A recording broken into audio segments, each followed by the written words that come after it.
बिस्मिल्लाहिर्रहमानिर्रहीम। अस्सलाम वालेकुम माय डियर स्टूडेंट्स। सबसे पहले आप लोगों को वेलकम है द एक्सीलेंस एकेडमी प्लेटफॉर्म पर।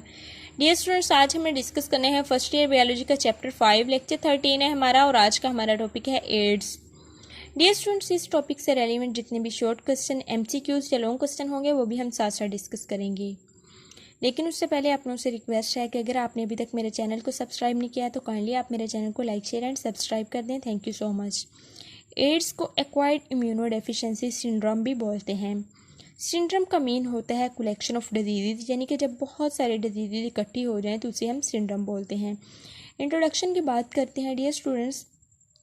एड्स को सबसे पहले रिपोर्ट किया गया था कुछ यंग मेल्स के अंदर 1980s में, और वो जो मेल्स थे वो होमोसेक्सुअल थे।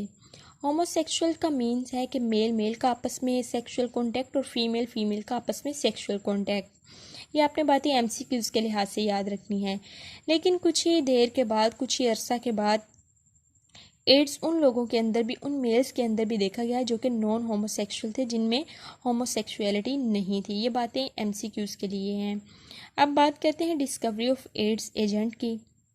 तो डियर स्टूडेंट्स, एड्स का जो पॉजिटिव एजेंट है जिस वजह से एड्स होता है, ये सबसे पहले आइडेंटिफाई किया गया था पास्चर इंस्टीट्यूट इन फ्रांस के अंदर और national institute of health in USA के अंदर।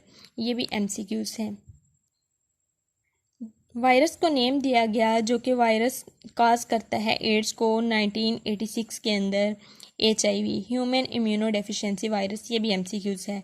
अब हम बात करते हैं सिम्टम्स ऑफ एड्स की। तो इसके अंदर जो सिम्टम्स हैं उनमें सबसे पहले रेयर वेस्कुलर कैंसर है। वेस्कुलर कैंसर यानी कि वेस्कुलर कैंसर हो सकता है, आपको स्वेलन लिम्फ नोड्स हो सकती हैं जो कि गले के पास, यहाँ पे नेक के पास मौजूद होती हैं। फीवर होता है, सीवियर नमूनिया होता है, सडन वेट लॉस हो जाता है, general loss of immune function होता है, यानी कि इसके अंदर इम्यूनिटी बहुत कम हो जाती है, बीमारियों से लड़ने की ताकत बॉडी के अंदर बहुत कम हो जाती है।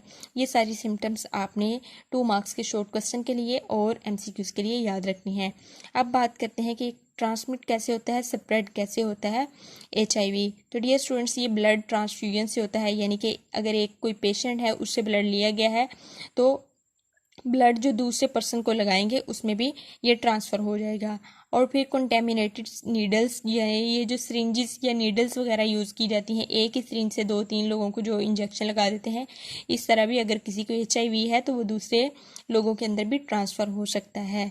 बाय अनसेफ सेक्सुअल कॉन्टैक्ट, यानी कि सेक्सुअल कॉन्टैक्ट जो लोग करते हैं विद मल्टी पार्टनर्स, तो इसके ज़रिए भी ये स्प्रेड होता है।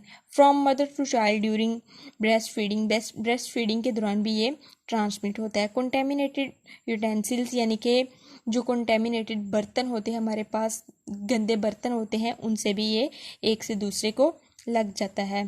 तो अब बात करते हैं प्रिवेंटिव मेजर्स की। तो प्रिवेंटिव मेजर्स में डियर स्टूडेंट्स यही बातें हैं कि हमें स्टीरॉयल नीडल्स यूज़ करनी चाहिए, स्टीरॉयल यूटेंसिल्स बर्तन यूज़ करने चाहिए, और हमें अनसेफ सेक्सुअल कॉन्टैक्ट से अवॉइड करना चाहिए ब्लड ट्रांसफ्यूजन, यानी कि ऐसे लोगों से ब्लड नहीं लेना चाहिए जो कि पेशेंट्स हों हमारे पास एड्स के या HIV के।